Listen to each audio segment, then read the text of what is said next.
अब इसके बाद जो है जॉली साहब के बाद हम देखते हैं कोबर और हाल व डाना साहब को। लेकिन ये जो कोबर और हाल व डाना साहब थे ये किस पर थे? तो भूसन्नति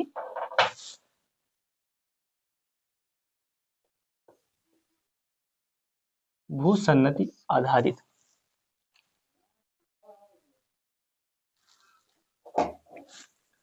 भूसन्नति आधारित थे। और भूसन्नति आधारित में जो हाल व डाना थे, हाल व डाना ने जो है 5 तरह की क्या दिए? 5 चरण दिए कि पर्वत निर्माण के 5 चरण होते हैं। लेकिन वहीं जो है कोबर साहब ने अलग अपनी प्रतिक्रिया दी। तो अब हम क्या करेंगे? भूसन्नत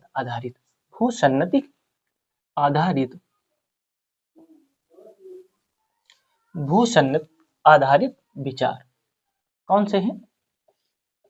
जो है 2 हैं। एक है हाल व डाना, दूसरे हैं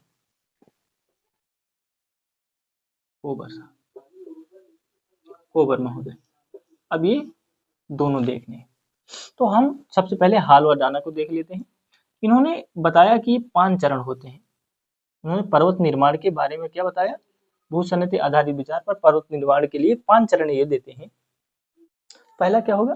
इनमें से अब चरण देख लेते हैं। पहले का नाम था जियोसिंक्लाइन।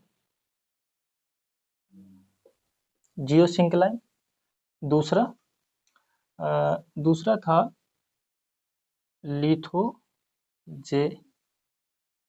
लिथोजेनेसिस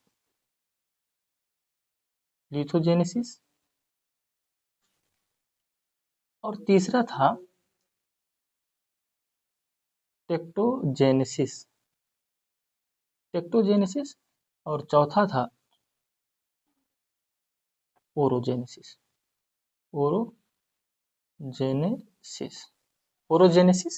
और 5वां जो चरण था उसको हम बोलते हैं ग्लिप्टोजेनेसिस।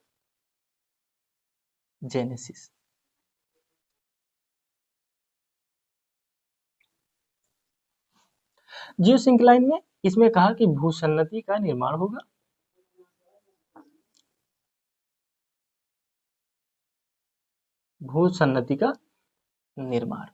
कहाँ पे? जियोसिंक्लाइन में उन्होंने बताया कि भूसन्नति का निर्माण होगा। लिथोजेनेसिस में क्या होगा? इसमें उन्होंने बताया कि अवसादन होगा, अवसादन एवं धसान। अवसादन का मतलब समझते हैं?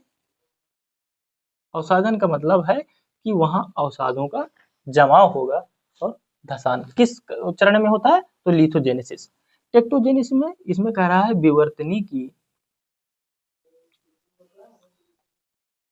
संपीड़न बल है वो क्या होगा? उत्पन्न होगा।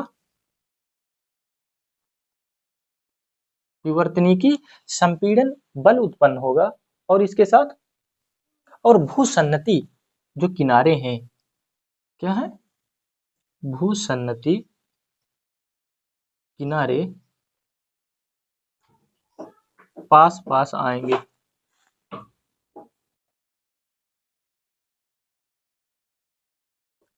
पास आएंगे यानी पास आएंगे। पास आएंगे। जो भूसन्नति किनारे होते हैं वो कहाँ आएंगे? पास आएंगे। अभी हम ये भूसन्नति किनारे भी आपको अभी जब वो कोबर का सिद्धांत पढ़ेंगे तो उसमें और अच्छे से बता देंगे। तो भूसन्नति किनारे विवर्तनी की संपीड़न किस में आएगा? ये टेक्टोन। ओरोजेनेसिस में क्या होता है? तो ओरोजेनेसिस यानी पर्वत निर्माण। क्या होगा? पर्वत का निर्माण। कैसे? तो संपीड़न द्वारा। पर्वत निर्माण कैसे होंगे? संपीड़न द्वारा। कैसे पर्वत? वलित पर्वत।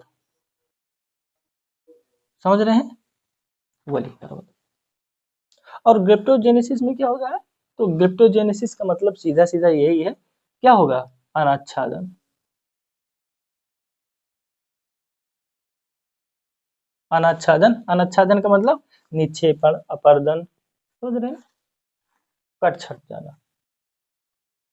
अनाच्छादन होगा। कैसे? बाह्य प्रक्रिया के द्वारा।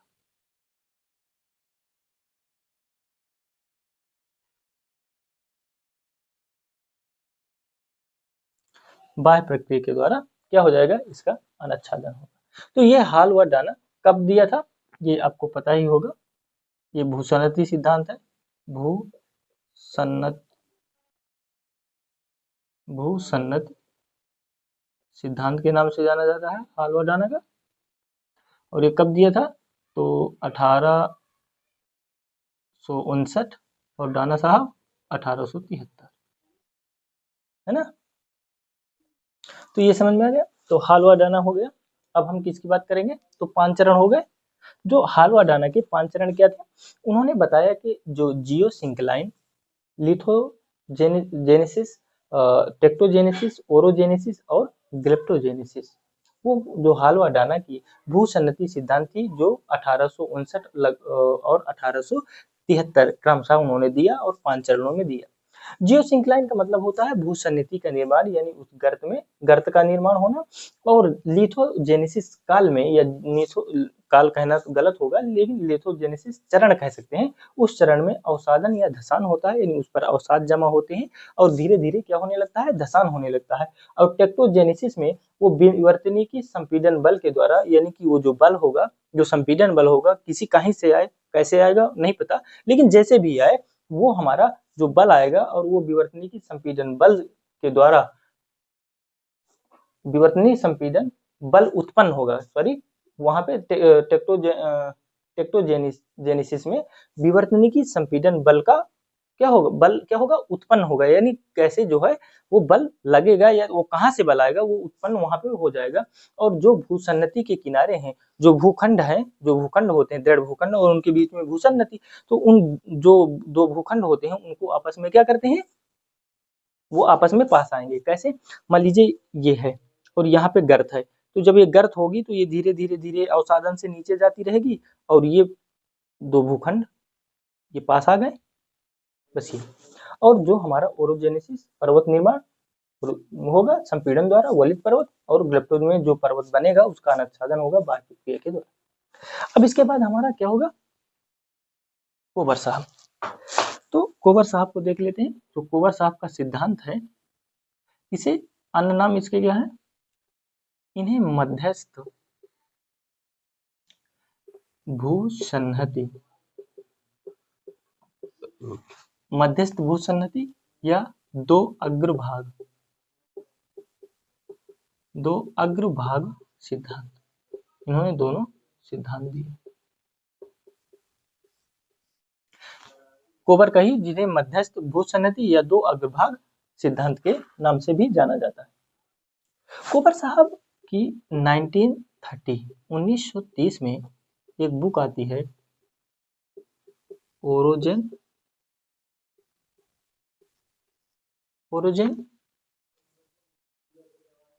Theory, sorry, die ओरोजन theory.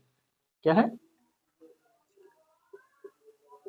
Die ओरोजन theory से उनकी थ्योरी आई। और इसमें उन्होंने क्या बताया कि दृढ़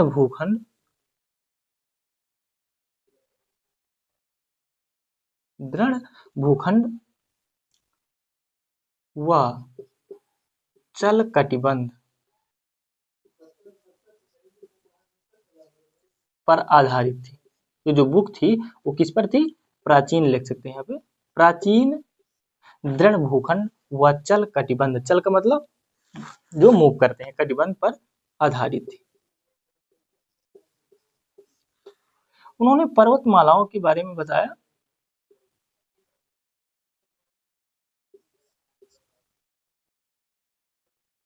पर्वतमालाएं जो हैं कुछ विशेष स्थानों पर बनी, विशेष स्थानों पर बनी, जिन्हें क्या जाता है, ओरोजन कहा जाता है। ओरोजन, अब ओरोजन क्या है, तो ओरोजन, ये ओरोजन थे, वो क्या थे, भूसन्नति क्षेत्र थे। ओरोजन क्या थे, भूसन्नति क्षेत्र थे, जो 2 भूखंडों से घिरे थे।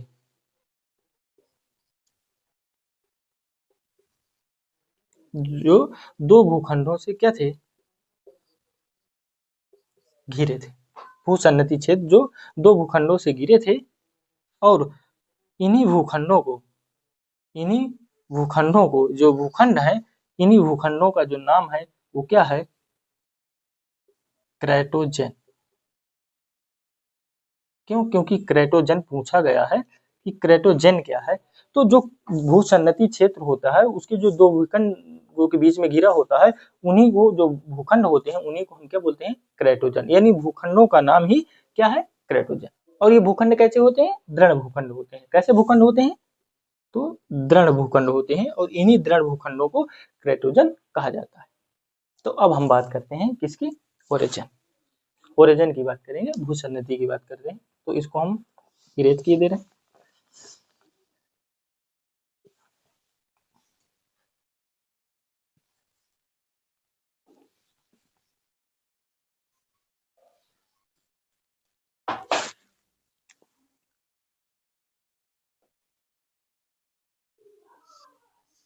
कोबर साहब,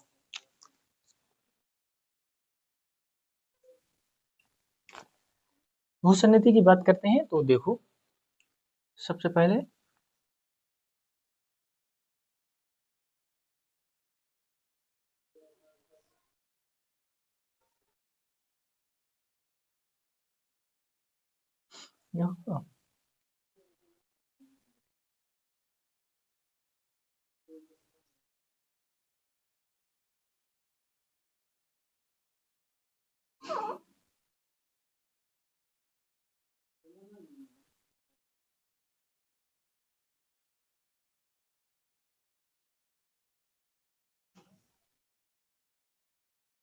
ये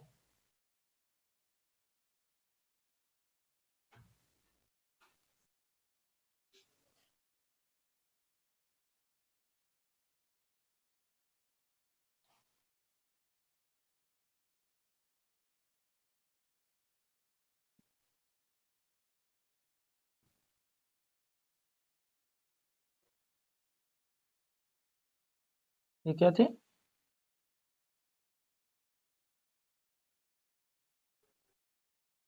ये ये हमारे क्या थे, दृढ़ खंड, दृढ़ भूखंड थे। यानी इन्हीं को हम क्या बोलते थे, क्राइटोजन। क्या बोलते थे, क्राइटोजन। या इन्हीं को हम क्या बोलते हैं, भूखंड। कैसे, दृढ़ भूखंड, दृढ़ भूखंड, यानी ए और बी। और इन्हीं को हम क्या बोलते हैं, अग्रभाग बोलते हैं। दो अग्रभाग सिद्धांत के नाम से इसलिए जानते हैं क्योंकि इनको अग्रभाग भी कहा जाता है। अब यहाँ से जो हमारे कोबर साहब थे वो कहेंगे अग्रभाग, या इन्हीं इसी को हम अग्रभाग को ही क्या बोलते हैं, फॉर लैंड, फॉर लैंड। अब क्या हुआ कि देखिए उन्होंने कहा, इसको थोड़ा सा और कम कर लेते हैं।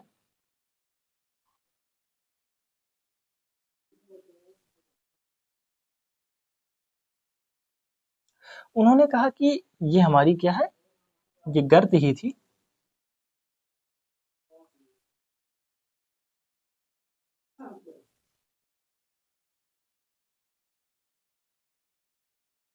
ये अब ये क्या थी, भूसन्नति थी। ये दो दृढ़खंड थे और दोनों के बीच में क्या थी, भूसन्नति थी। इसी को क्या बोलते हैं, ओरिजिन कहते हैं। तो अब देखिए यहाँ से क्या होगा, यहाँ से नदियां हैं, यहाँ से नदियां आएंगी। तो स्वाभाविक सी बात है, जब नदियां आएंगी तो अपने साथ गाद लाएंगी, कंकड़ पत्थर अवसाद लेके आएंगी। तो वो क्या करेंगी, यहाँ पे जमा करेंगे। अवसाद यहाँ पे जमा होगा, हाँ, अवसाद यहाँ पे जमा होता जाएगा। और जो अवसाद है वो ऐसे जमा होगा, और जब ये ज्यादा होता जाएगा तो परत बाई परत क्या हो जाएगा,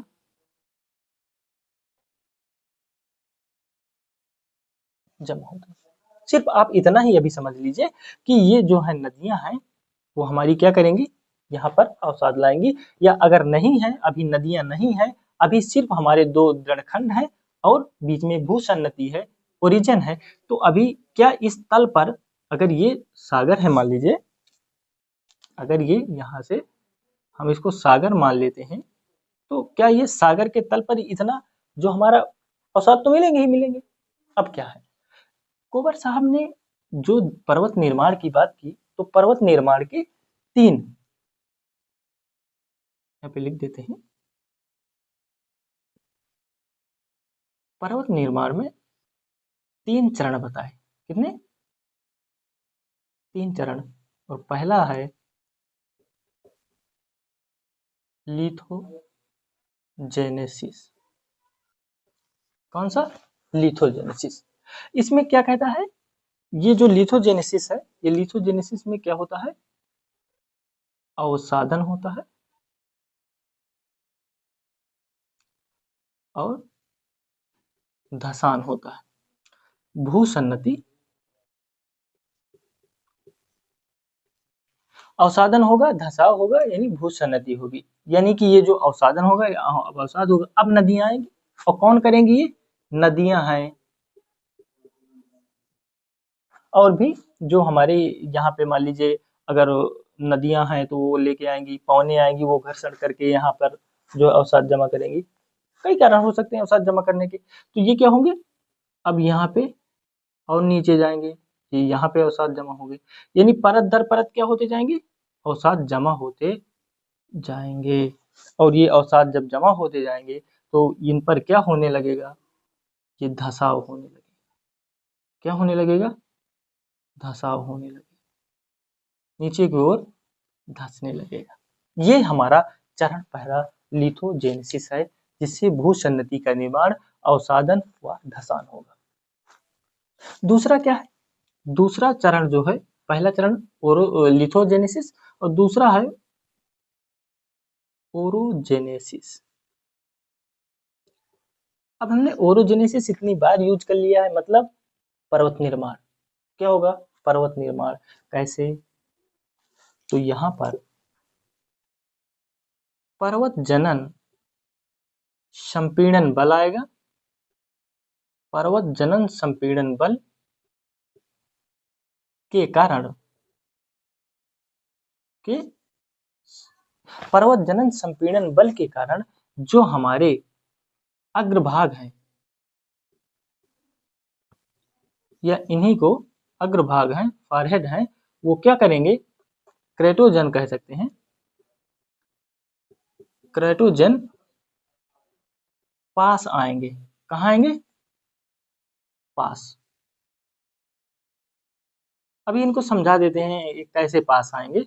अगर इस पर थोड़ा सा मैं अभी बता देता हूँ जस्ट।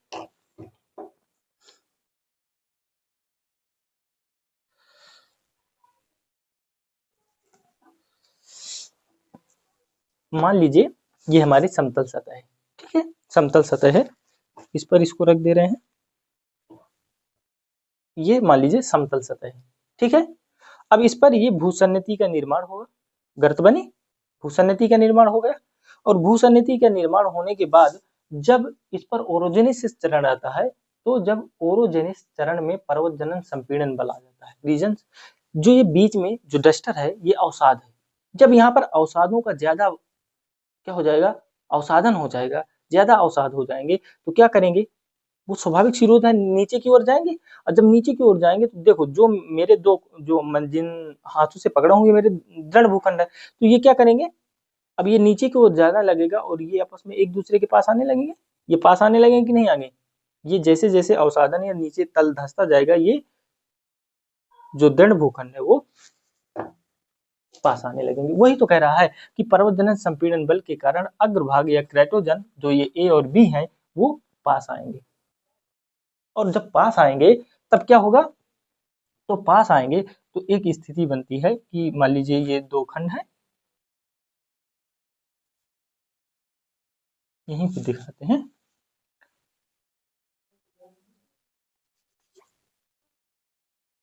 एक खंड ये हो गया और एक खंड ये हो गया।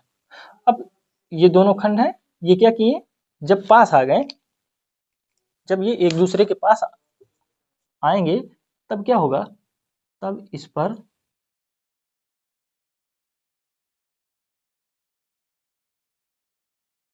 फोल्ड आएगा। क्या आएगा? पर्वत जनित संपीड़न बल। यहां से क्या आने लगेंगे इन पे?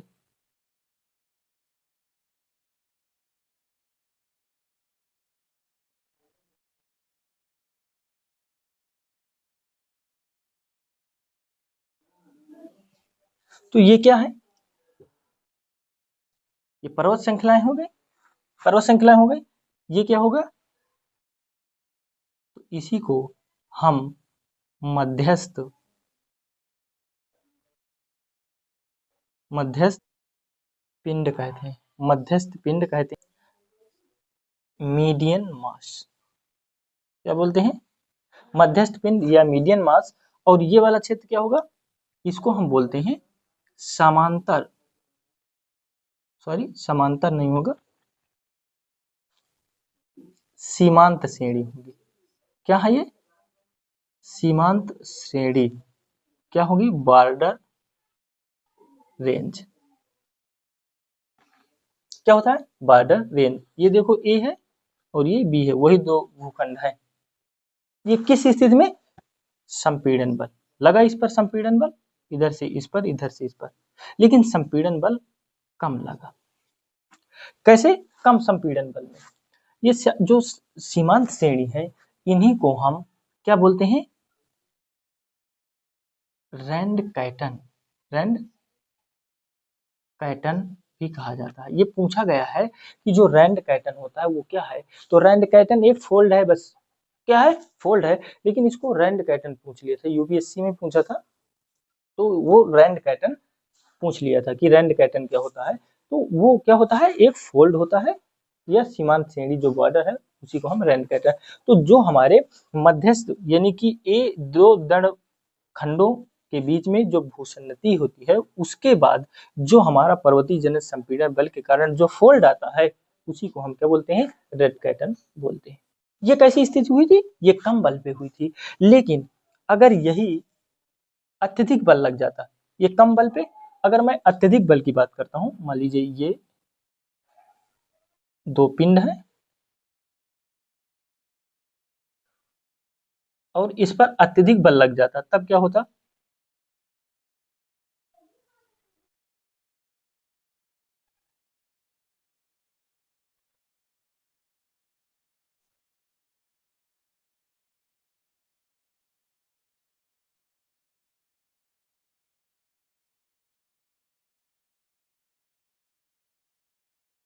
समझ रहे हैं? ये क्या हो जाता? ये बी है और ये है, लेकिन यहाँ पे कम बल था, कम बल, और यहाँ पे अगर अधिक बल आ जाए, क्या हो जाए? अधिक बल आ जाए, तब अधिक बल पर क्या हो जाएगा? अधिक बल होने पर ये क्या आ जाएंगे? फोल्ड आ जाएंगे। समझ में आया कि नहीं? इस प्रकार से हमने क्या देखा? हमने ये देखी कि हमारे जो कोबर साहब थे वो बताए कि किस प्रकार से पर्वत का निर्माण होता है। तो उन्होंने किसको माना? ये जो क्रेटोजन अग्रभाग पास आते हैं, किसके कारण? तो ये संकुचन, भू संकुचन के, यदि संकुचन के, तापीय संकुचन के कारण, है ना? ये तापीय संकुचन ही तो, तापीय संकुचन के कारण ये आते हैं। और ये जो दो अग्रभाग आपस में एक दूसरे की तरफ आते हैं, जो संपीड़न बल लगता है, क्या? पर्वतजनित संपीड़न बल या जो संकुचन बल की या भू संकुचन की वजह से जो उत्पन्न बल के कारण जो ये पिंड एक दूसरे के पास आते हैं, जिससे क्या होता है? वो जो उनके बीच में अवसाद होता है, वो क्या होता है? वो नर्म होता है। देखो खंड ये खंड, ये तो दृढ़ खंड है, तो ये तो नहीं हो सकते ऊपर की ओर, लेकिन इस पर जो अवसाद होता है, इस अवसादीकरण की वजह से क्या हो जाती है? जो मध्यस्थ पिंड होते हैं वो क्या होते हैं? मध्यस्थ पिंड क्या होते हैं? हमारे जो हमारे मध्य में होते हैं वो कोमल यानी नर्म होते हैं, नवीन परतें होती हैं, जिस वजह से उस पर फोल्ड आ जाता है। और इस प्रकार से कोबर साहब ने बताया। अगर मैं कोबर साहब इसी में बात करता हूँ कि देखिए ये जो मध्यस्थ पिंड, तो मध्यस्थ पिंड क्या हो सकते हैं? मध्यस्थ पिंड में पठार हो सकते हैं, सागर हो सकते हैं और द्रोणी हो सकते हैं। जैसे मैं बात करता हूँ किसकी, अगर मैं एग्जाम्पल की बात करूं,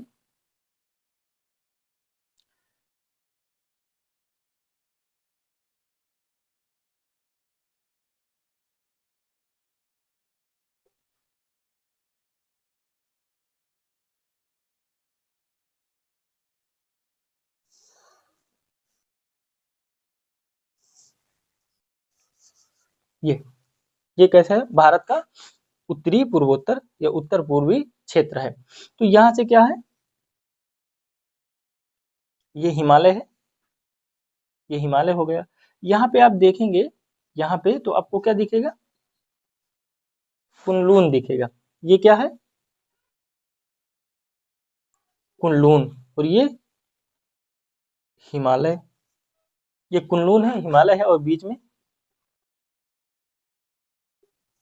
तिब्बत। कैसे, ये हमारे ये कंबल, तो ये क्या हो गया, कुनलून तिब्बत। किस प्रकार से, हमने मान लीजिए, हमने यहाँ पे मान ली बता दे रहे हैं कि एक पिंड था, ये था यूरेशिया, यूरेशिया, और ये था भारत। दोनों भी आपस में आए, और क्या हुआ, यहाँ पे फोल्ड आया, ये ले, ये क्या बन गए,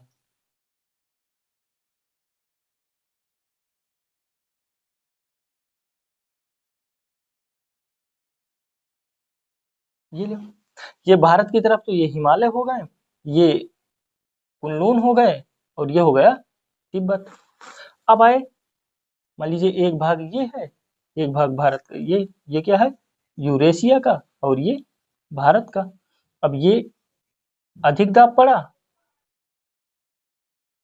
अधिक दाब आया, ये लीजिए,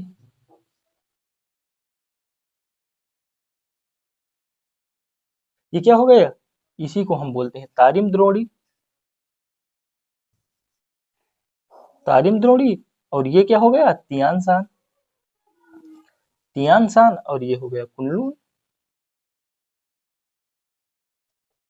तो अब समझ गए, तो यहाँ पे क्या था, तिब्बत, यानी कि पहले वाले, और जब तारिम द्रोणी, तो अब यहाँ पे क्या है, यहाँ पे एक और पर्वत श्रृंखला जाती है, जिसका क्या नाम है, तियानसान। क्या नाम है, तियानसान, तियानसान, और यहाँ पर है तारिम द्रोणी। समझ में आया, तारिम द्रोणी, तो इतना समझ में आ गया।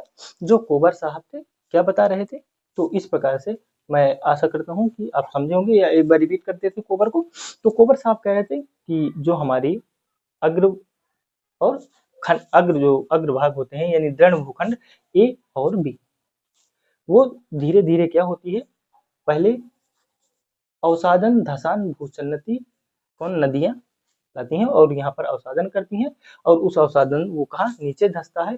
दूसरी स्थिति ओरोजेंस पर्वत जनिक संपीड़न बल के कारण अग्रभाग क्रेटोजन पास आएंगे, यानी ये ए बी, यानी ए और बी एक दूसरे के पास जाएंगे, और जब एक दूसरे के पास जाएंगे तो ये हमारे वलित पर्वतों का निर्माण होगा, और मध्य में क्या होगा, मध्यस्थ यानी मेडिसियन मास, मध्यस्थ बिंदु, जिनमें से पठार भी हो सकते हैं, सागर भी हो सकती है, और द्रोणी भी हो सकती है। अगर कम बल लगा, अगर ज्यादा बल लग गया तो सभी क्या हो जाएंगे, फोल्ड हो जाएंगे, यानी कि ज्यादा बल लग जाने से ही हमारी तारिम द्रोणी, और कम बल लगने से हमारा तिब्बत।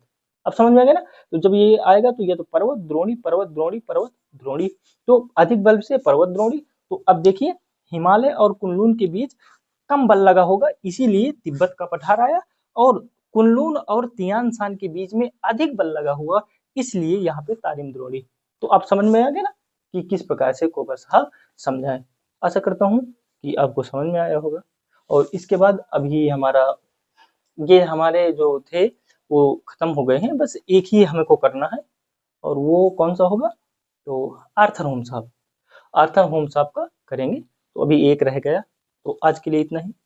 हम फिर मिलेंगे एक नए सेशन के साथ, तब तक के लिए आप सभी का बहुत बहुत धन्यवाद। जय हिंद दोस्तों।